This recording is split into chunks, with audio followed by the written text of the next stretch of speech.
உங்களுக்கு கருத்தியல் ரீதியா சீமானை எதிர்கொள்ள முடியல, சீமானுடைய வளர்ச்சியை உங்களால பொறுத்து கொள்ள முடியல. இன்னைக்கு 8% அங்கீகரிக்கப்பட்ட கட்சி ஆயிடுச்சு. 8 16 ஆகும்னு பேட்டி கொடுக்குறாரு. அது உங்களால ஏத்துக்க முடியல. நீதிமன்றத்தில் முடிஞ்சு போன ஒரு விஷயத்தை மறுபடியும் நீ தோண்டி எடுத்து பேசுறீங்கன்னா உங்களுக்கு நோக்கம் என்னன்னா சீமானே அசிங்கப்படுத்தும். அதுக்கப்புறம் அடுத்தது போறீங்க, தேர்தலில் தோல்வி அடைஞ்சிட்ட, ஊராட்சி மன்ற தேர்தலில் ஜெயிக்கல, அதில் ஜெயிக்கல, இதில் ஜெயிக்கல. அப்படி பார்த்தா 10 தோல்வி பழனிசாமி 11வது தோல்வி எதிர்நோக்கி போயின்னு இருக்கீங்க நீங்க. இப்போ உங்க கட்சியில ஒரு அமைச்சர் பேசினார்ல, யாரக்குறைய நயன்தாராவுக்கு ரசிகர் மன்ற தலைவர் மாதிரி பேசுறாரு, பாத்தீங்களா இல்லையா? சிவி சண்முகம் பேசுவியா நீ? பேசுவியா நீ? இங்க கேள்றா போகலாம், ஒரு வார்த்தை கேளு. அண்ணா சண்முகம் அண்ணன் கனவுல நயன்தாரா எப்படி வந்தாங்கண்ணே, எந்த ட்ரெஸ் போட்டு வந்தாங்க? ஒரு அமைச்சர் பேசுறான், முன்னாள் அமைச்சர் பேசுறான், உள்பாவோட வரைக்கும் பேசுறான். திண்டுக்கல் சீனிவாசன் வேட்டி சாலை கொடுக்குறீங்களே, உள்பாவோட கொடுக்கலன்னு கேட்கிறான். கல்யாணம் சொன்ன பேசுவானா? இத ஒரு கட்சியில போய் நீங்க அடைக்கலம் போயிருக்கு, நாளைக்கே உங்களை தூக்கி வீசி எறிஞ்சான்னு வச்சுங்க எடப்பாடி பழனிசாமி, ரோட்டுக்கு தான் வரணும். நீங்க அது நீங்க போறது கூட கட்சி கிடையாது. இந்த ஒருத்தன் போனா சீல் அடிச்சுட்டாங்க, பாலியல் குற்றவாளி. மற்ற கேள்விலாம் கேட்குறீங்க சீமான் நோக்கி, இது சாத்தியமா, அது சாத்தியமா, அது சாத்தியமா? ஒரு சின்னத்தை கூட உங்களால பாத்தீங்கன்னா காட்ட முடியல. இந்த சின்னம் பறிக்கப்பட்டு ஒரு வாயில நுழையாத ஒரு கட்சி, அது பேரு 60,000 வாக்குகள் வாங்கியிருந்தாங்க. 60,000 பேர் போடுற அளவுக்கு அங்க என்ன யார் இருக்கிறாங்க? அரசியல் பேரவை நேயர்களுக்கு அன்பான வணக்கங்கள். நம்ம சேனலுக்கு திரு சேகுவர ஜெய்சங்கர் சார் அவர் வந்திருக்காரு. அவரோட கேட்டு தெரிஞ்சுக்க நிறைய விஷயங்கள் இருக்கு, வாங்க அவர்கிட்ட கேட்டு தெரிஞ்சுப்போம். வணக்கம் சார். வணக்கம் சார். வணக்கம். இந்த கட்சியிலேயே செயல்பட்டவர் கல்யாண சுந்தரம்னு அவர்கள் நினைக்கிறேன். இப்போ வேற ஒரு கட்சியில் இருக்காரு, மேடையில பேசுறாரு, ஒரு டிபேட் ஷோ நினைக்கிறேன். அது திங்க நான் வீடியோ கூட நீங்க கவனிச்சிருப்பீங்க நினைக்கிறேன். பேசும்போது என்னன்னா, கருத்தியல் ரீதியா எதிர்க்கணும். இந்த தேர்தல் சமயங்களில் மட்டும் அந்த வார்த்தைகளுடைய போர் நினைக்கிறேன், உங்களுக்கு தெரியல. என்ன சொல்லுவாங்கன்னா, ரொம்ப கொச்சையான வார்த்தைகள், தகுதிக்கு மீறின வார்த்தைகள், இதெல்லாம் வெளிப்பாடு பண்றாங்க. இது என்ன நம்ம சொல்ல? இது நம்ம இதை பேசவே கூடாதுன்னு நினைக்கிறேன். இதை பேசினாதான் அது மீண்டும் கொண்டும் அது மக்கள் மனசை போய் சேரும். ரொம்ப கிளியர் கட்டா பேசுறேன் சார். இந்த கல்யாண சுந்தரம் போன்ற நபர்களுக்கு எல்லாருக்குமே நான் சொல்றேன், பொதுவா இங்க 2 விஷயம் இருக்கு. நான் இந்த இடத்துல யாரையும் குறிப்பிட்டு சொல்றதா, நீங்க விஜய் சொல்றதாவும் நினைச்சிட கூடாது. பொதுவா இந்த இடத்துல நான் பொதுவான கருத்து சொல்றேன். திருமணத்தை கடந்த உறவுன்றது, திருமணம் பண்ணிக்கிட்ட பிறகு அந்த திருமணத்தை கடந்த ஒரு பெண்ணோட உறவு வச்சுக்கிறது திருமணத்தை கடந்த உறவு. திருமணத்துக்கு முந்தைய உறவுன்னு ஒண்ணு இருக்கு. திருமணம் நடக்கிறதுக்கு முன்னாடி ஒரு உறவு இருந்துச்சுன்னா அது திருமணத்துக்கு முந்தைய உறவு. திருமணத்துக்கு முந்தைய உறவையும் திருமணத்தை கடந்த உறவையும் ஒன்னாவே சேர்க்கக்கூடாது. முதல்ல இந்த கல்யாண சுந்தரம் போன்ற நபர்கள் முதல் தெரிஞ்சுக்கணும். திருமணத்துக்கு முந்தைய உறவுன்னு பார்த்தீங்கன்னா அது உடல் ரீதியாகவும் இருக்கலாம், மன ரீதியாகவும் இருக்கலாம். தெளிவா சொல்றேன், கல்யாண சுந்தரம் போன்ற ஆள்கள் தெரிஞ்சுக்கணும். திருமணத்துக்கு முந்தைய உறவு, ஒரு ஆணுக்கும் ஒரு பெண்ணுக்கும் திருமணத்துக்கு முந்தைய உறவுனா அது உடல் ரீதியாகவும் இருக்கலாம், மன ரீதியாகவும் இருக்கலாம், காதலாகவும் இருக்கலாம், காமமாகவும் இருக்கலாம். புரியுதா சொல்லுது? இது திருமணத்துக்கு முந்தைய உறவுன்றது பரஸ்பரம் ஒருவர் புரிந்து கொண்டு அல்லது பார்த்தீங்கன்னா ஒருவர் மீது உள்ள ஒருவர் ஈர்ப்பால் நடக்கக்கூடிய ஒரு விஷயம். இங்க கற்பழிப்பு என்பதையும் வெளிப்படையா பேசிட்டாங்க சொல்லுது. கற்பழிப்பு என்பதையும் ஒருவர் மன ரீதியா அந்த ஈர்ப்பு இருக்கிறது, அந்த ஈர்ப்பையும் ஒன்னா சேர்த்து குழப்பிக்கூடாது. கற்பழிப்பு என்பது கட்டாயப்படுத்தி நடக்கிறது. உறவு என்பது ஒரு ஈர்ப்பால் சம்மதத்தோடு நடக்கிறது. இது 2த்தையும் போட்டு குழப்பிக்கூடாது. நான் சொல்றது இது எல்லாமே திருமணத்துக்கு முந்தைய உறவு சொல்றேன். இந்த கல்யாண சுந்தரம் போன்ற நபர்கள் ஒரு கிளியருக்கு வந்துடணும். முதல்ல அரசியல் ரீதியா கருத்தியல் ரீதியா சீமானோட நீங்க வாதம் பண்றதுக்கு உங்களுக்கு திராணி கிடையாது, தெம்பு கிடையாது. சீமானாக இருக்கட்டும், சீமானை சார்ந்த தம்பிகளா இருக்கட்டும். அப்போ உடனே நீங்க என்ன செய்றீங்கன்னா, அடுத்த கட்டமா என்ன செய்றீங்கன்னா, அவர் என்னைக்கு பேசினார், என்ன பேசினாரு அப்படின்னு ஒரு வார்த்தை நான் கேட்கிறேன். இதே கல்யாண சுந்தரம் மனசாட்சி நெஞ்சில கை வைக்கிறோம். கல்யாண சுந்தரம் ஒரு வார்த்தை, சீமான் சொன்ன ஒரு வார்த்தையை பிடிச்சிட்டு நீங்க பேசுறீங்க. அதுவும் அந்த ஒரு வார்த்தை கூட பார்த்தீங்கன்னா திருமணத்துக்கு முந்தைய உறவு சம்பந்தப்பட்ட ஒரு பெண்ணை குறித்துதான் ஒரு வார்த்தை அவர் சொல்றாரு. அந்த வார்த்தையை நீங்க நான் மீண்டும் சொல்ல விரும்பல, நீங்க சொல்றீங்கல்ல. அதே பெண் எத்தனை முறை சீமான் குறித்து, சீமானுடைய குடும்பத்தினர் குறித்து, சீமான் தாயாரை குறித்து, சீமான் மனைவி குறித்து, சீமான் எவ்வளவு வார்த்தைகள், ஒரு வார்த்தை அவர் சொன்னாருன்னு சொல்லிட்டு அதை பிடிச்சிட்டு நீங்க பேசுறீங்க. காரணம்னா சீமானை வந்து கருத்தியல் ரீதியா நீங்க எதிர்க்க முடியாது. அப்போ சீமானுடைய பர்சனல் விஷயத்தை பர்சனல் முந்தைய ஒரு திருமணத்துக்கு முந்தைய ஒரு சோ இப்ப இவங்க சீமான் வந்து திருமணத்தை கடந்த உறவுல இருந்திருக்காரு அப்படின்னு சொல்லிட்டு நீங்க வந்து ஏதாவது எடுத்து போடுங்க பாப்போம். அந்த மாதிரி எதுவும் நமக்கு திருமணத்துக்கு முந்தைய ஒரு எல்லாருக்கும் இருந்திருக்கா?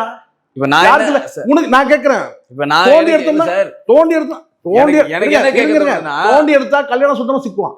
நான் சொல்றேன் திருமணத்துக்கு முந்தைய ஒருவனு எடுத்தீங்கன்னா நிறைய பேர் சிக்குவாங்க. இல்ல திருமணத்துக்கு முந்தைய ஒருவனு எடுத்தீங்கன்னா ஒரு காதல்ல சிக்குவான், இல்ல காமத்துல சிக்குவான். இதே கல்யாணம் சுந்தரம் நான் சொல்றேன்.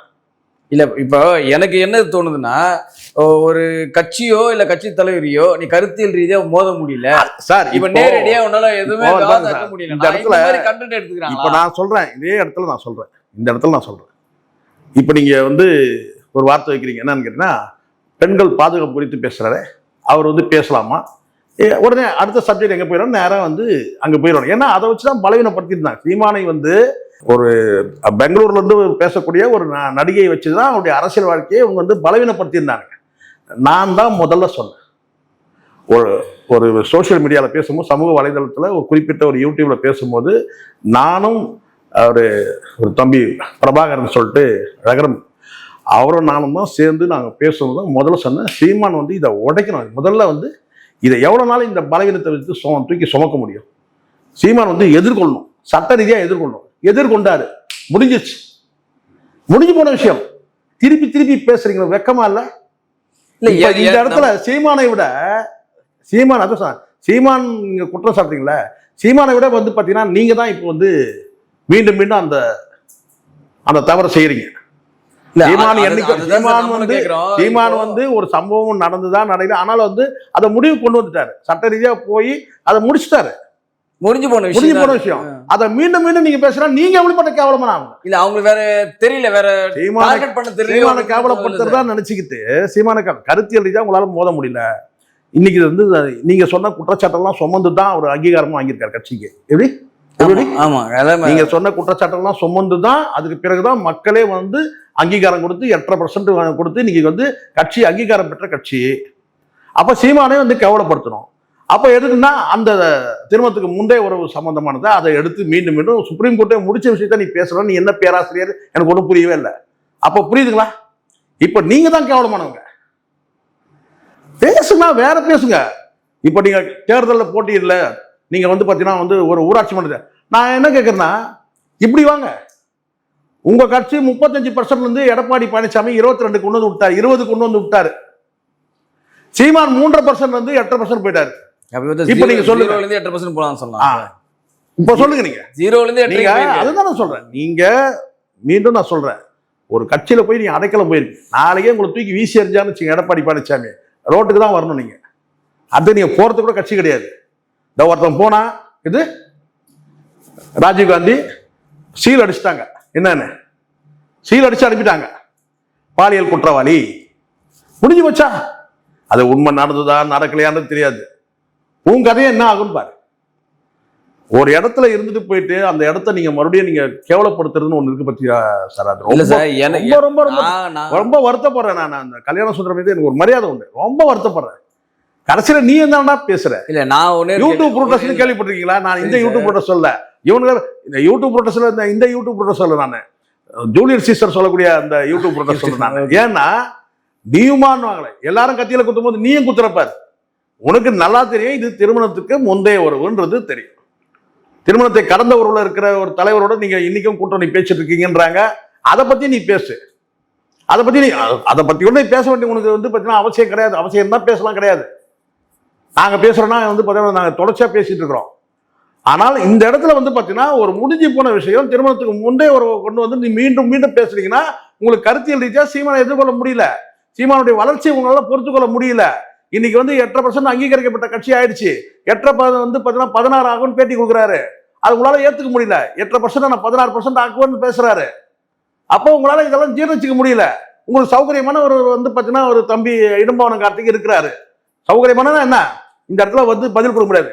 அங்க அண்ணன் ஒன்னெல்லாம் பேசக்கூடாது, தூக்கி போட்டு அடிக்கணும் யாரா இருந்தாலும். இது அங்க வந்து இடும்பாவனம் கார்த்திக் சரியில்லை என்ன கேட்டா நான் சொல்லுவேன். அந்த இடத்துல அண்ணன் நொண்ணன் எல்லாம் பேசிட்டு கூடாது. அண்ணன் கல்யாண சுந்தரம், அண்ணன் ஒண்ணு அதெல்லாம் கிடையாது, தூக்கி போட்டு மிதிக்கணும் யாரா இருந்தாலும். இதுதான் விளக்கம் அவனுக்கு. கல்யாண சுந்தரத்துக்கும் திருமணத்துக்கு முந்தைய ஒரு இருக்காதுன்னு ஏதாவது இருக்கா என்ன? எல்லாருக்குமே இருக்கும் சார். அதான் சொல்றேன், மன ரீதியா இருக்கும், உடல் ரீதியா இருக்கும்.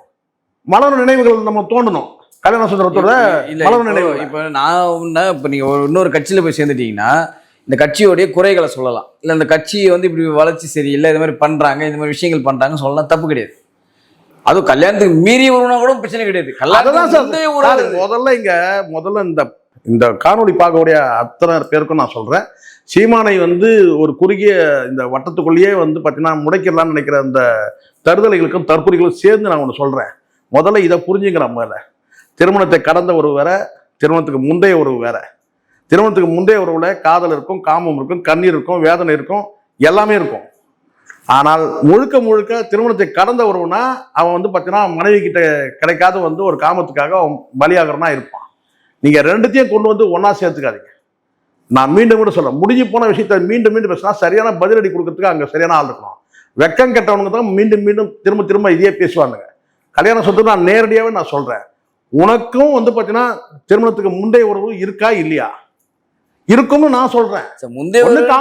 இல்ல சார், காமத்துல தான் நான் சொல்றேன், காதலா கூட இருக்கலாம்ல. இல்ல முந்தைய உறவு தப்பு கிடையாது, கல்யாணம் அதுதான் நான் சொல்றேன். தப்புன்னு அதுவும் கூட நான் இன்னும் கூட விளக்கம் சொல்றேன், அதுவும் கூட விளக்கமா சொல்றேன். ஒரு பெண்ணை கட்டாயப்படுத்தி வந்து கற்பழிக்கிறது தான் தவறான. ஆனா மனம் வந்து வந்தாங்கன்னா இருவரும் சம்மதிச்சு செய்யக்கூடியது வந்து பாத்தீங்கன்னா நல்லா வந்து ஒரு முதிர்ச்சி பெற்ற ஒரு வயதுள்ளவங்க விருப்பப்பட்டு பண்ணிக்கிறாங்கன்னா அது வந்து கற்பழிப்பு இப்போ வராது. நீங்க சொல்லலாம் நம்பிக்கை பண்ணி கொடுத்தாரு, நம்பிக்கை ஏமாத்திட்டாரு, போயிட்டாரு, வந்து அதெல்லாம் சொல்லலாம், அதெல்லாம் எடுபடாது. ஏனென்றால் உடல் உறவுல 2 பேருக்கும் ஆதாயம் இருக்கு. நான் மீண்டும் சொல்வேன், நான் அழுத்தமா பதிவு பண்ணேன். சும்மா அந்த பிஸ்கட் கொடுத்து ஏமாத்திட்டாரு, இதை பண்ணிட்டாரு, அதெல்லாம் கிடையாது. யாரா இருந்தாலும் சொல்றேன், 2 பேருக்குமே அந்த சுக ஆதாயம் இருக்கா இல்லையா? அப்புறம் ஒருத்தர் மட்டும் வந்து பார்த்தீங்கன்னா கதர்னா இதெல்லாம் தப்பான விஷயம். இதெல்லாம் மீண்டும் மீண்டும் பேசுறதுக்கே ஒரு வெறுப்பான விஷயமா நான் பார்க்குறேன். அசிங்கமா முதல்ல கருத்தியல் ரீதியா வாங்கடா, அதை விட்டுட்டு போயிருங்க. உங்களால கருத்தியல் ரீதியா எடுத்துக்க முடியலன்னா உடனே எடுத்துக்க வேண்டியது. கேட்டா இவர் பெண்களுக்கு பாதுகாப்பு சொல்றாரு, அது கொடுக்க முடியுமா? இப்ப வேற யாருன்னா நீங்க சொல்லலாம், இப்ப இதே விஜய் தான் நீங்க சொல்லலாம். ஏன்னு கேட்டீங்கன்னா பொண்டாட்டி பிள்ளைகள் ரோட்டை நிறுத்திட்டாருங்க, உண்மை தானே?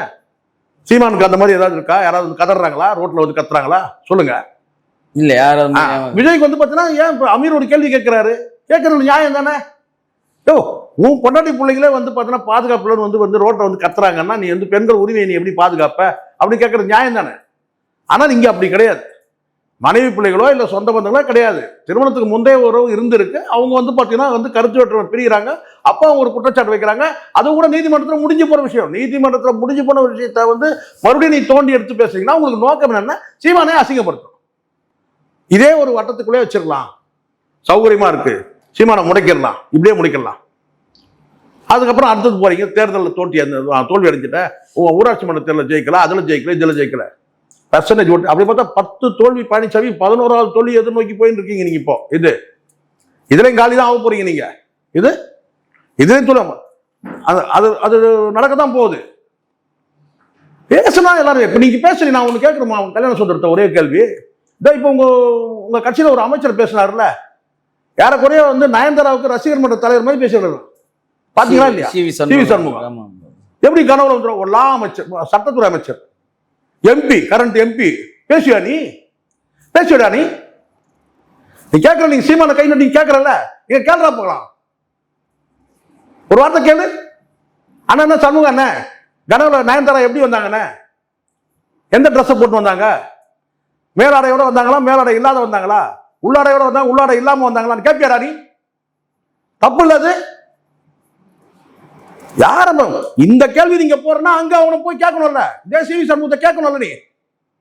அதுவும் வந்து ஒரு மினிஸ்டரா இருந்த ஒரு முன்னாள் அமைச்சர், கட்சியில ஒரு பெரிய பொறுப்புல இருக்கிற ஒரு முன்னாள் அமைச்சர் போறப்ப அதுவும் அரசோட திட்டம், எம்எல்ஏ, அரசோட திட்டத்தை வந்து பாத்தீங்கன்னா நீங்க பேசும்போது முதலமைச்சர் சொல்றாரு கனவுகளை சொல்லுங்கள். என் கனவு சொல்லுவேன், நயன்தாரா ஓணும்னு குடிப்பியா?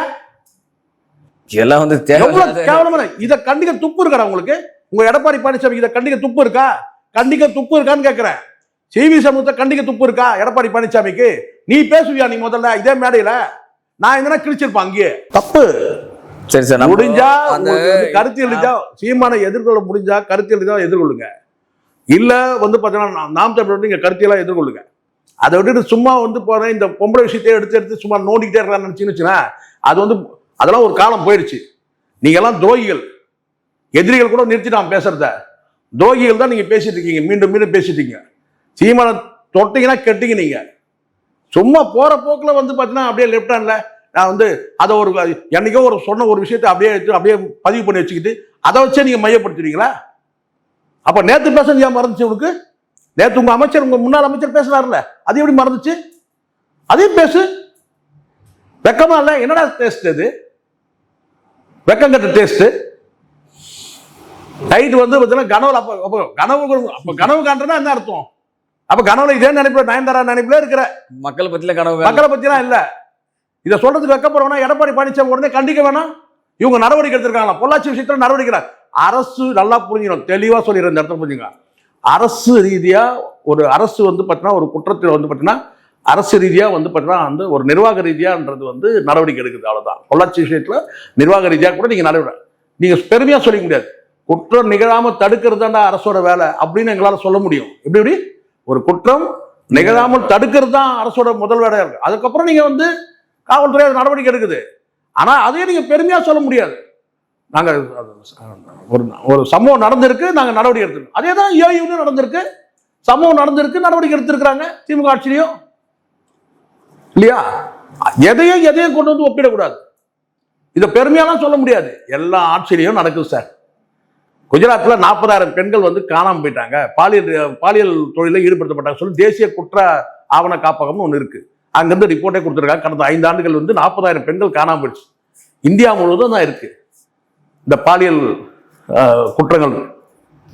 அதனால நான் யாரையும் இந்த இடத்துல வந்து பார்த்தீங்கன்னா இதை வச்சு உடனே வந்து ஒரு அரசியல் ரீதியா வந்து அவர் சீமான் வந்து பெண்கள் பாதுகாப்பு குறித்தே பேச முடியாது. சீமான் பேசாம எவனா பேச முடியும்? சீமான் யாரும் எந்த பொண்ணோட வரைக்கும் நாசம். அதான் சொல்றேன் நானு. அப்போ திருமணத்துக்கு முந்தைய உறவு ஒண்ணு வச்சுக்கிட்டு அதுவும் முடிஞ்சு போன உறவு வச்சுக்கிட்டு நோண்டி நடந்தீங்கன்னா அப்போ உங்களுக்கு அங்க சரியான ஆள் இல்ல. அங்க இருந்தா நான் தானே பேசுறேன். இந்த கேள்வி நீ வந்து கேப்பியா? சிவி சண்முகத்தில் கேப்பியா? அவனுக்கு தைரியம் இருக்கா? அவனுக்கு கேட்டீங்கன்னா நீ நேரம் கட்சியிலே இருக்க முடியாது. தூக்கி வெளியே அடிச்சிருப்பானுங்க. நேரம் தூக்கி வெளியே போட்டிருப்பானுங்க சார். நான் வடக்கம் வேணும் கல்யாண சுந்தரத்துக்கு. எதோ பேசணுமோ யாரை பத்தி பேசுறீங்க? அண்ணன் சொல்லிட்டு வந்து பார்த்தீங்கன்னா வந்து அங்க இருந்துட்டு போட்ட சோத்தை திரட்டு தப்பு இல்லை. இது பேசணும்னு நிறைய பேசிடுவேன். நான் ஒரு லிமிட் இருக்கு எல்லாத்துக்குமே. நானும் பார்க்குறேன். யோ, ஒரு கட்சி ஒரு இயக்கம் ஒரு சம்பவத்தை வச்சுட்டு சும்மா நீங்க அதை முடக்க பார்க்காதீங்க. உங்களுக்கு வயிற்றுச்சல் தாங்க முடியல. ஒரு 3 லட்சம் பேர் கூட்டின அந்த கூட்டத்துக்கு வந்து பார்த்தீங்கன்னா வந்து கேள்வி கேட்டு இருக்கிறேன். இதுக்கு எப்படி வந்துச்சு பணம், அதுக்கு எப்படி பணம் வந்துச்சு, இதுக்கு ஒன்று பேசுவியா நீ? நான் கேட்குறேன்.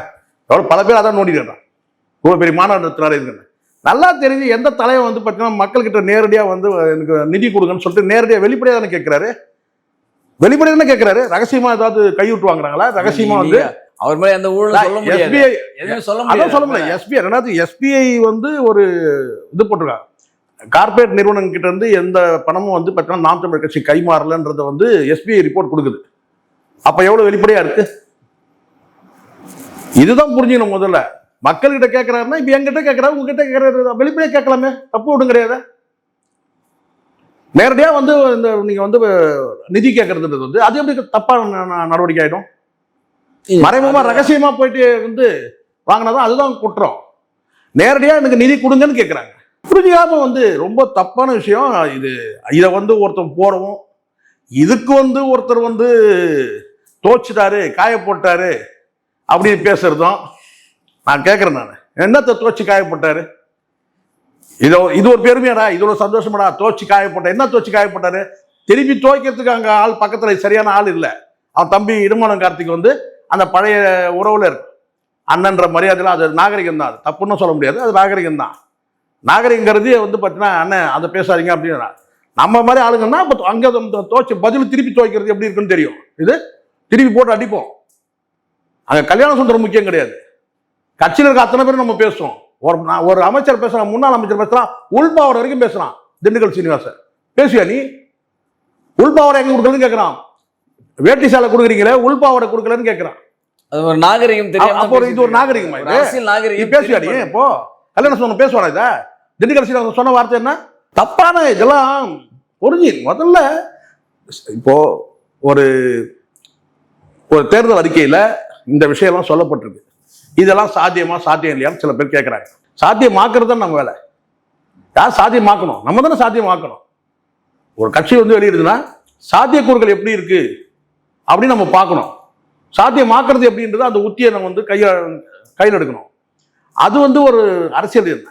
ஆனால் இதெல்லாம் பார்த்து பொறுத்துக்க முடியாம உங்களால கிட்டத்தட்ட 450 பக்கத்துக்கு மேல சார் அதை வந்து கிட்டத்தட்ட வந்து ஒரு இந்த தேர்தல் அறிக்கையே வந்து எப்படி வந்து கிறிஸ்தவ மக்களுக்கு வந்து ஒரு பைபிள் எப்படி இருக்கோ, எப்படி இஸ்லாமியர்களுக்கு வந்து ஒரு குர்ஆன் எப்படி இருக்குதோ, எப்படி வந்து இந்துக்களுக்கு வந்து பகவத்கீதை இருக்குதோ, அது மாதிரி இருக்கிறதுனா தமிழ் தேசியத்தை நேசிக்கக்கூடிய அத்தனை பேருக்கும் ஒரு புனித நூலா தான் இருக்குது நாம் தமிழுடைய அந்த தேர்தல் வரைவு.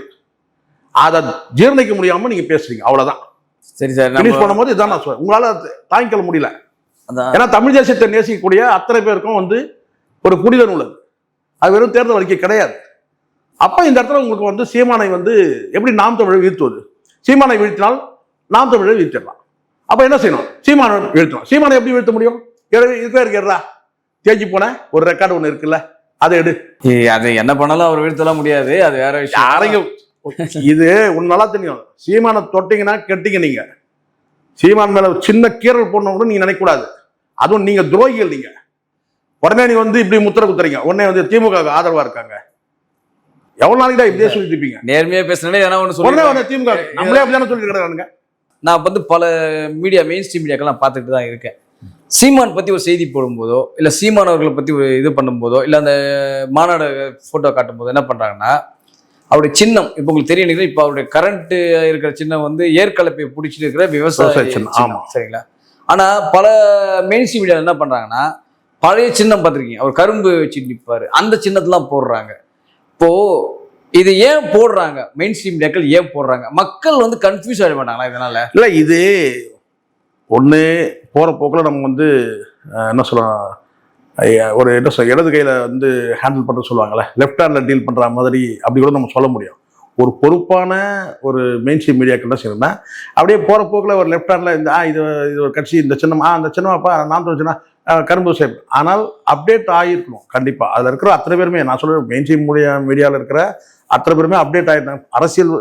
அரசியல் பார்வை இருக்குமானால், அரசியல் வந்து தொடர் பார்வை இருக்குமானால் அவங்களுக்கு வந்து தெளிவா தெரியும் சின்னம் வந்து மாற்றப்பட்டிருக்கு. எப்படி கரும்பு விவசாய சின்னத்துல வந்து மைக் சின்னம் கொடுக்கப்பட்டு, மைக் சின்னத்துக்கு பிறகுதான் இப்போ வந்து இடையில ஒரு மைக் சின்னம்னு ஒன்று இருக்கு. இதுக்கப்புறம் தான் இந்த விவசாய சின்னம், ஏற்கலப்பை வச்சிருக்கிற விவசாய சின்னம், கரும்பு விவசாய சின்னம், இடையில மைக் சின்னம் வழங்கப்பட்டதுதான் தெரியும்.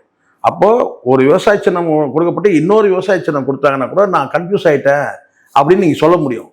ஒரு சின்னம் வழங்கப்பட்டு அந்த சின்னத்தை வந்து மாற்றி இன்னொரு சின்னம் கொடுக்கப்பட்டு அதுக்கு பிறகு வந்து இன்னொரு சின்னம் கொடுக்கப்பட்டு, அப்போ மூன்றாவது சின்னமாக தான் இன்னைக்கு வந்து இந்த இது இருக்கு. அதுக்கு முன்னாடி இருந்தெல்லாம் விட்டுருங்க. விவசாய சின்னத்துக்கு பிறகு மைக் சின்னம், மைக் சின்னத்துக்கு பிறகு விவசாய சின்னம். அப்போ அந்த விவசாயம்னா கரும்பு விவசாயி உள்ள ஒரு படம். இப்போ நீங்க என்ன செய்றீங்க கேட்டீங்கன்னா, இப்போ இருக்கிற அந்த சின்னம் வந்து பார்த்தீங்கன்னா அதை வந்து பார்த்தீங்கன்னா அதை மறைச்சிட்டு பழைய விவசாய சின்னமே தொடர்ந்து காட்டுறது. இது நான் தற்செயலாக நடந்துதான் நம்ம நினைச்சிட்டு நம்ம வந்து கடந்து போக முடியல. மெயின் ஸ்ட்ரீம் மீடியாக்கள் நான் சொல்றேன், நீங்க பொறுப்பா நீங்க வந்து அப்பப்போ நீங்க அரசியல் அப்டேட் இருக்குமானாலும் நீங்க என்ன செய்யணும், உடனே அதை எடுத்துடணும்.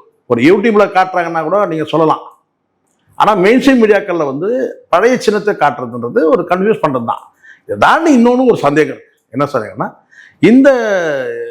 இந்த ஏர் உழவன் சின்னம், இந்த ஏர் வச்சிருக்கிற இந்த விவசாய சின்னத்துல வந்து ஏர் உழவன் சின்னத்துல சீமானுடைய அந்த படம் வந்து பார்த்தீங்கன்னா சீமானுடைய முகத்தோட ஒத்து போகுது. அந்த சொன்ன ஒரு கார்ட்டூனா வரைஞ்சிங்கன்னா சீமானை வரைஞ்சா எப்படி இருக்குமோ அப்படி ஒத்து போகுது. அப்போ அதுதான் உங்களுக்கு காரணமா? விவசாய சின்னத்தில் இருக்கிற அந்த படம் வந்து பார்த்தீங்கன்னா சீமானோட உருவத்தோட ஒத்து போகலை. பட் இதில் வந்து பார்த்தீங்கன்னா அந்த ஏர் உழவன் சின்னத்தில் வந்து சீமான் அவருடைய அந்த முகமும் அந்த படமும் வந்து பார்த்தீங்கன்னா கொஞ்சம் வந்து ஒத்து போகுது. அப்போ அது உங்களுக்கு காரணமா? அப்போ திட்டமிட்டு அடையாளப்படுத்தக்கூடாதுன்ற ஒரு எண்ணம் இருக்கு. நீங்க அடையாளப்படுத்தி தான் இனிமேல் சீமானை வந்து தமிழ்நாட்டு மக்கள் தெரிஞ்சுக்கணும்ன்றது கிடையாது. ஃபர்ஸ்ட் அது புரிஞ்சுக்கணும். ஆனாலும் அரசியல் தேர்தல்னு வரும்போது அந்த சின்னத்தை வந்து நீங்க வந்து அந்த மக்கள்கிட்ட கொண்டு போய் சேர்க்கறதுல ஏன் கன்ஃபியூஸ் பண்றீங்கன்றது என்னுடைய கேள்வி. சரி சார், இப்போ நான் என்ன கேட்குறேன்னா, இப்போ வந்து நமக்கு இங்கே டிவியில் மெயின் ஸ்ட்ரீம் மீடியாவில் பார்க்கறதுக்கே இவ்வளோ சஜஷன் வருது, இவ்வளோ குழப்பங்கள் வருது. இப்ப இவிஎம் மிஷின்ல அந்த ஓட்டு போடும்போது அதுதான் சார், மக்கள் எவ்வளவு குழம்புவாங்க. அதனால இல்ல சீமானோட சின்னம் என்னன்னே தெரியாத மாதிரி ஒரு இது பண்ணா என்ன பண்ண முடியும்? இதுதான் இப்போ இந்த இடத்துல சார் இப்ப நான் கேக்குறேன், இப்ப தேர்தல் நாள் சார், இப்போ மிஷின்லயே பாத்தீங்கன்னா நீங்க விவசாய சின்னம் தானே கரும்பு பிடிக்க சின்னத்தையே போட்டு வச்சிருக்காங்க. இப்ப மக்களுக்கு எப்படி தெரியும் அந்த டைம்ல? அதுதான் பண்ண முடியுமா? இப்போ தேர்தல் ஆணையம் வந்து என்ன செய்யணும்னா, இப்போ உதாரணத்துக்கு நான் சொல்றேன் பாருங்க, இப்போ இந்த 2 சின்னமும் வந்து நீங்க விவசாய சின்னம்ன்றது பார்வையில போயிடுது, இது ஏர் உழவு சின்னம், அது கரும்பு விவசாய சின்னம் ஆயிடுது. இப்போ நீங்க ஓட்டிங் மிஷின்லயே அது இருக்கிறதா வச்சுப்போம். ஒரு சுயேட்சை கேண்டிடேட்டுக்கு நீங்க வந்து கரும்பு விவசாய சின்னத்தை கொடுக்குறீங்க, ஒரு சுயேட்சை கேண்டிடேட் கொடுக்குறீங்க. இப்போ நாம் தமிழுக்கு வந்து ஏர் உழவு சின்னம் கொடுக்குறீங்க. அங்க வாக்களிக்க போகும்போது அங்க இருக்கிற அந்த வந்து பாத்தீங்கன்னா அந்த இடத்துல கன்ஃபியூஸ் ஆகிற வாய்ப்பு இருக்கு. ஏன்னா உங்களுக்கு தெரியும், மிஷின்ல வந்து எவ்வளவு வந்து சிறிய அளவுல தான் வைக்கப்பட்டிருக்கும். ஒரு பெருசா ஒரு போஸ்டர்ல ஒட்டுற அளவுக்குலாம் என்ன சொல்ல போனா எதுக்கு நேரம் இது இருக்கு கூட கன்ஃபியூஷன் நிறைய பேர் தெரியாது. குழப்பம் இல்லை. இதெல்லாம் வந்து ஒரு வகையான சதிதான் நான் சொல்வேன். இது சதிதான். இதெல்லாம் இந்த இடத்துல நீங்க என்ன செய்யணும்னு கேட்டா, சரி இந்த தேர்தல் கமிஷன் அதை பண்ணுதுப்பா, ஆனா மக்கள் கிட்ட கொண்டு போய் இவங்க சேர்த்துட்டு இருக்கிறாங்க. அந்த ஏர் உழவன் சின்னத்தை கொண்டு போய் மக்கள்கிட்ட சேர்த்துருக்காங்க. இப்போ நீங்க மெயின்ஸ்ட்ரீம் மீடியாக்கள் காட்ட முடியும், ஊடகங்களே நீங்களே ஒரு பொறுப்பு இல்லாம பழைய சின்னத்தை நீங்க வந்து ப்ராட்காஸ்ட் பண்றீங்கன்னா, அப்போ இந்த சதியில் நீங்க தானே உறுதியா இருக்கிறீங்க, நீங்க தானே அந்த வேலையை செய்யணும். ஒரு கட்சியோட சின்னம்னா மெயின்ஸ்ட்ரீம் மீடியாக்கள் தான் இதை அடையாளப்படுத்தல கவனமா இருக்கணும். அப்ப நீங்களே வந்து அந்த பழசலே நீங்க கேட்டா நீங்க அப்டேட் ஆகணும். நீங்க அது ஒரு பொறுப்பான பேச்சு கிடையாதுல்ல, நீங்க அப்டேட் ஆகணும்ல.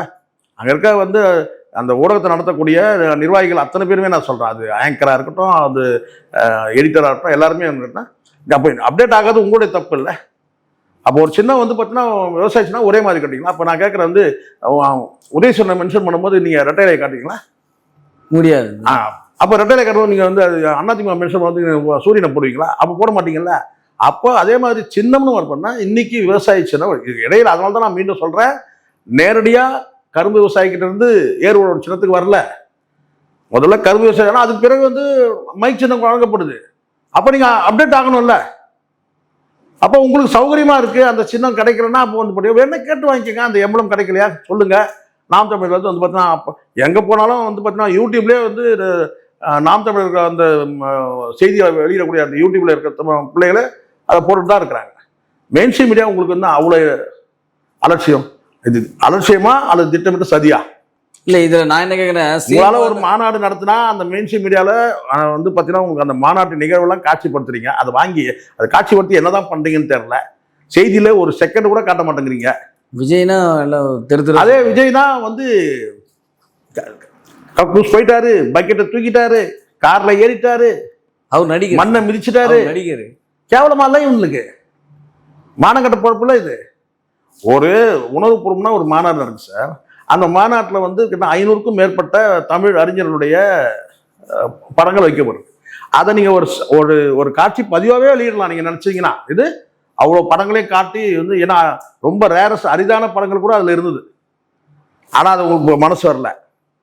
ஆனால் ஏன்னா அது காமிச்சிங்கன்னா இது நாம் தமிழருக்கு வந்து ஹைப் எகிரிடும் அப்படின்னு சொல்லி விட்டுட்டீங்க. ஆனால் இப்போ கெடுதல் பண்ணா ஈஸியாக பண்ணிடலாம். என்னன்னு கேட்டால் குழப்பணுமா, அந்த சின்னத்தையும் இந்த சின்னத்தையும் காட்டி குழப்பற வேலை தானே இது. இதை கூட உங்களால் முடியாதா? தேர்தலுக்கு 1 மாதம் இருக்கு சார். உங்களால் வந்து பார்த்தீங்கன்னா நாம் தமிழோட சின்னம் என்னங்க, ஏன்பா இந்த சின்னத்தை, அந்த கரும்பு விவசாய சின்னத்தை இந்த சின்னத்தை காட்டுங்க, அப்படிதானே பண்ணணும். இதுக்கு ஒரு வீடியோ போட்டு நம்ம கேட்கணுன்ற, அது எப்படிப்பட்ட நிலைமை? மற்ற கேள்விலாம் கேட்குறீங்க சீமான் நோக்கி, இது சாத்தியமா, அது சாத்தியமா, அது சாத்தியமா? ஒரு சின்னத்தை கூட உங்களால வந்து பாத்தீங்கன்னா காட்ட முடியல. சரி, இப்போ எனக்கு என்ன தோணுதுன்னா, சீமான் அவர்களை வந்து யாரும் வந்து வாக்களிக்க கூடாது, ஒரு கன்ஃபியூஸ் ஆகணும் அப்படின்றதுக்காக இது மாதிரி பண்றாங்க. ஆமா சார், சார் அப்படிதான் சார் பண்ணது. லாஸ்ட் டைம் உங்களுக்கு இதுதான் நான் சொல்றேன், திட்டமிட்டு பண்றதுதான் இது. நாம் தமிழ் வாக்குகளை மறைமாற்றம் செய்யலாம். அப்ப என்ன செய்யலாம் அப்படி நீங்க சொல்லலாம். என்னன்னா நான் சொல்றேன், படிக்காத பாமரர்கள் வந்து அந்த நினைவு என்னன்னு கேட்டா, இந்த கட்சினா இதுதான் சின்னம் அப்படின்ற நினைவுலே இருப்பாங்க. அப்போ அவங்ககிட்ட வந்து பார்த்தீங்கன்னா நம்ம தானே கொண்டு போய் சேர்க்கணும். ஐயா, நீங்கள் நேற்று வரைக்கும் இந்த சின்னம் வழங்கப்பட்டிருந்து தேர்தல் ஆணையத்தில், அதே விவசாய சின்னம் பாருங்க, இந்த மாற்றி இந்த சின்னத்தை கொடுத்துருக்குறாங்க, இந்த சின்னத்தோட உருவத்தை மனசில் நிறுத்திங்க அப்படின்னு தான் நம்ம சொல்கிறது தான் நம்ம வேலை. அதை நேரடியாக சொல்லலாம், இல்லை படத்தின் மூலமாக காட்டலாம். இப்போ கடந்த தேர்தல் உங்களுக்கு தெரியுங்களே, இந்த சின்னம் பறிக்கப்பட்டு ஒரு வாயில நுழையாத ஒரு கட்சி, அது பேர், அதுவும் கூட பார்த்தீங்கன்னா சங்கிகள்லாம் சேர்ந்து நடத்துகிற ஒரு கட்சி தான், ஆந்திராவில் இருக்கிற ஒரு கட்சி. அந்த கட்சிக்கு வந்து என்ன செஞ்சுட்டாங்கன்னா வந்து திட்டமிட்டு, இது வந்து யார் சதின்றது கூட நம்மளால தெரியும். இது வந்து முழுக்க முழுக்க பிஜேபி செய்த சதி. அப்போ என்ன செஞ்சாங்கன்னு கேட்டீங்கன்னா, அது வந்து சங் பரிவார் அமைப்புல அந்த கட்சி ஒன்று இருக்கு. RSS belt. ஆமா, அது என்ன பேர், பாரதிய ஏதோ ஒன்று வரும். அது கடைசியில் என்ன ஆச்சுன்னா, கிட்டத்தட்ட ஒரு 60,000 வாக்குகள் வந்து பேர் அட்ரஸே தெரியாத கட்சியை சார். அது 60,000 வாக்குகள் வாங்கியிருந்தாங்க. இந்த கரும்பு விசா சின்னம் கொடுத்து. ஆமா, 60,000 60,000 பேர் போடுற அளவுக்கு அங்க என்ன யார் இருக்கிறாங்க? சீமான் 50 பேர் 100 பேர் கூட கிடையாது சார் அந்த கட்சியில. சீமான் நினைச்சு போட்டாங்கன்னு நினைக்கிறேன். முழுக்க முழுக்க ஆமா, அந்த சின்னம் விவசாய சின்னம்ன்ற அந்த அடிப்படையில, ஏன்னா அந்த சின்னத்தை கொண்டு போய் மக்கள்கிட்ட சேர்த்துட்டோம். ஆனா அந்த சின்னம் பறிக்கப்பட்டு வேற ஒரு சின்னம் கொடுத்தாங்கன்னு சொல்றதுக்கான அவகாசம் இல்லை. மைக் சின்னன்றதை நம்ம சொல்ல முடியாது. ஒருவேளை அந்த மைக் சின்னம் வந்து பார்த்தீங்கன்னா நிரந்தரமும் கிடையாது. அடுத்து வந்து பார்த்தீங்கன்னா அந்த மைக் சின்னம் மாற்றப்பட்டு வேற சின்னம் கொடுக்கலாம். அப்போ வந்து அந்த மைக் சின்னத்தை கொண்டு போய் நிறுத்த முடியல. அந்த சுச்சுவேஷன்ல அந்த சின்னத்தை பிடிங்கி இன்னொரு, அது எவ்வளவு பெரிய கொடுமை இது. தேர்தல் ஆணையம் பண்ணதுலேயே மிகப்பெரிய ஒரு கேலி கூத்தான விஷயம் என்னன்னா இதுதான். என்னதான் நீங்க வந்து அங்கீகரிக்கப்படாத கட்சி, இன்னைக்கு அங்கீகாரம் பெற்ற கட்சி, அன்னைக்கு அங்கீகாரம் இல்லாத கட்சி, அப்படி என்ன செய்றீங்கன்னா வந்து கரும்பு விவசாய சின்னத்தை வந்து பறிச்சு இன்னொருத்தருக்கு கொண்டு போய் சேர்க்குறீங்க. அப்போ அவங்க என்ன செய்யறாங்கன்னா, அந்த அந்த அந்த கட்சி 60,000 ஓட்டு வாங்குறாங்க. அப்போ எப்படி அது சரி? நம்ம தொடர்ந்து இன்னும் நிறைய விஷயங்கள் பேச போறோம். Thank you mister. இவ்வளோ நன்றி சார். நேரத்தை நன்றி சார். செலவச்சுக்கு ரொம்ப ரொம்ப நன்றி சார். நன்றி சார்.